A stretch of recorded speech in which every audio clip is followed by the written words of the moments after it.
Hello everyone, welcome to the QuesterMage. After watching the last Nintendo Direct, which included the brand new trailer for The Legend of Zelda Tears of the Kingdom, I wanted to take a more in-depth look and speak about all the moments that stood out to me. So sit back, relax, click like, subscribe, and hopefully enjoy. Here we go.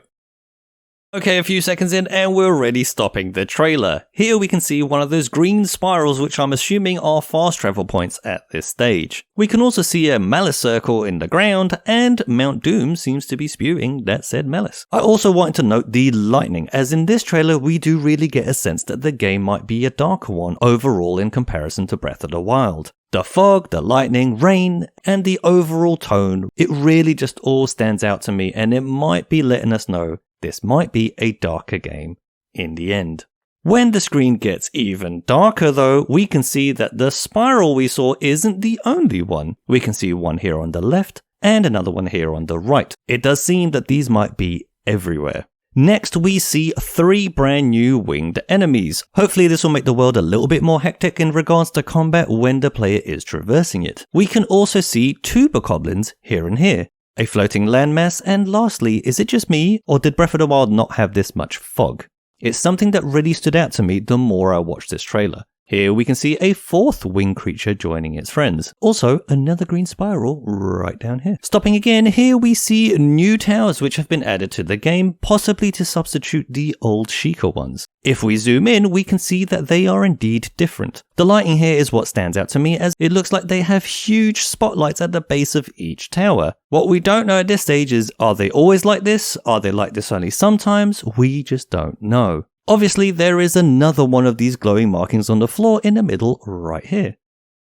There's that lightning again. Here though, the lightning helps us out a little, as we can see that tornado which we've seen in the game's artwork before becomes visible. If we stop here, the first thing that I notice is this red thing down there. I don't know what that is, but it does remind me of a Guardian's vision cone. This might be a floating island here on the left and not much more, until we mess around with the brightness and contrast a little, because here we can see what might be a building of sorts or a forest area on another floating island.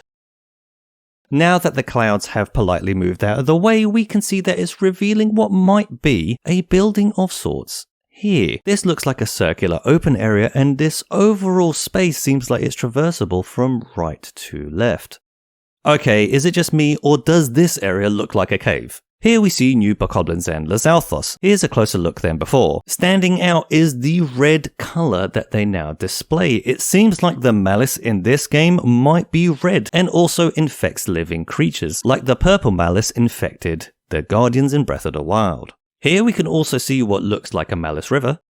This bokoblin is also quite interesting. He's wearing a backpack of sorts, which is new to me, and he is also mining the ore on that rock, as you can see by that little spark he has created. Seems like the magnesis metal boxes are back. Messing around with the brightness and contrast again, we can see a little bit more.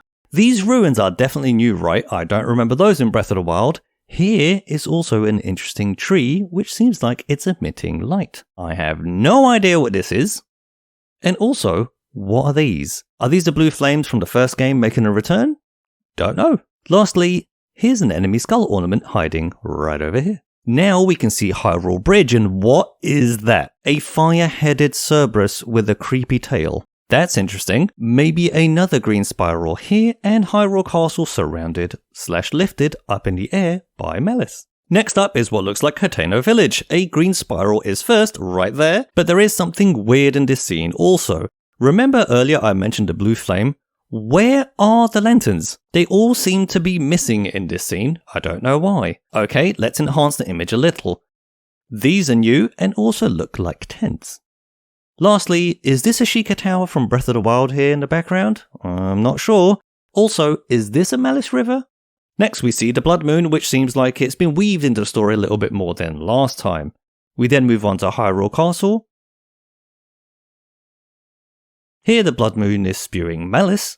Oh, look, another green spiral. This ball of malice fires off, rocks are falling, Hyrule Castle lifting. In this bit, we can see another glowing marking on the floor right there. Why are all these enemies floating in midair? Is the Blood Moon creating or mutating enemies? Okay, a Moblin, Lizalthos, what is this? I don't know what that is. And this is also quite a big bokoblin. For reference, here is a normal size one. We then see Link riding a horse near Hyrule Castle. Then we get to this. First, I think this scene graphically looks super crisp. On the floor, we can see the Zelda alphabet, which spells out Tropsnart, but if you flip that around, it spells out transport, so there's that. Now we can see the only sign of any guardians, which are these tentacles. Here in the background, we can also see the Sheikah symbol, and also this lantern. Which probably means that Link is actually in a safe place here, but looks scared as if this is the first time he is using whatever is being activated by that pedestal. Link himself has a new arm right here, and the vials from the first trailer are back, and seemingly they are still limited to 2 vials. More enemy types again during the Blood Moon. A new type of Hinox here, which is sporting a new chain iron hat. Is that a tunnel? Question mark. Link jumps into a glide, rides through a glade.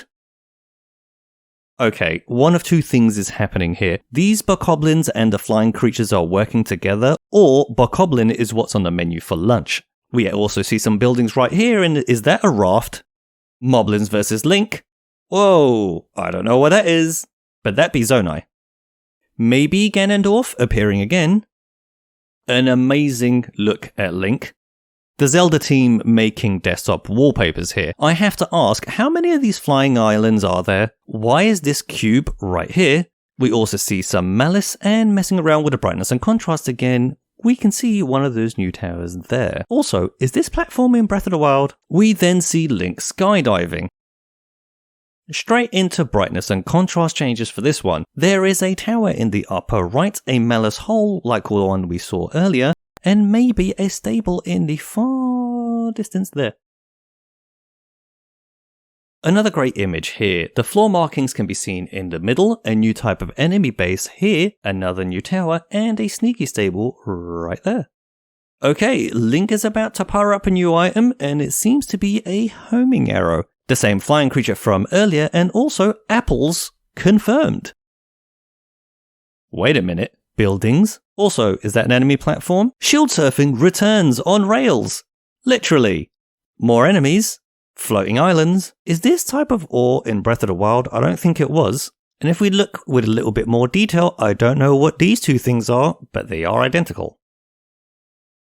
Looks like gyro puzzles are back. Yay. Oh, Steptellus, a 2-handed Zonai club cannon. Nice. Also, this is a cave. Then we see maybe Zelda here and a Sheikah symbol right there. The Zelda team once again showing what desktops will look like later this year. We see floating islands. Is Link about to click his fingers here and save the day? Also, those 2 vials are still on his belt. Here we see green magnesis. And why does this look like a car tire? That's why. Zonai. Another tower here in the top right hand corner. Link is in a hot air balloon. Okay, is it just me, or does this floating island seem like a green spiral on a larger scale? The islands above it seem to be in a similar pattern to the glow in the spirals. Love it. The devs literally made the flying machine a functional vehicle in the game. These floating islands here do seem much bigger than all the other ones we've seen, right? How far up does that structure go? And what is this? That's no moon. Also, I'd like to stop and mention this green goo right here, because it's been used quite a bit in this trailer. Could this be some type of glue that you use to make your own vehicles? Here we see more tents and what might be a rewind boulder from the last episode. 2 towers there in the distance, and before the title ending, I have no idea what that is.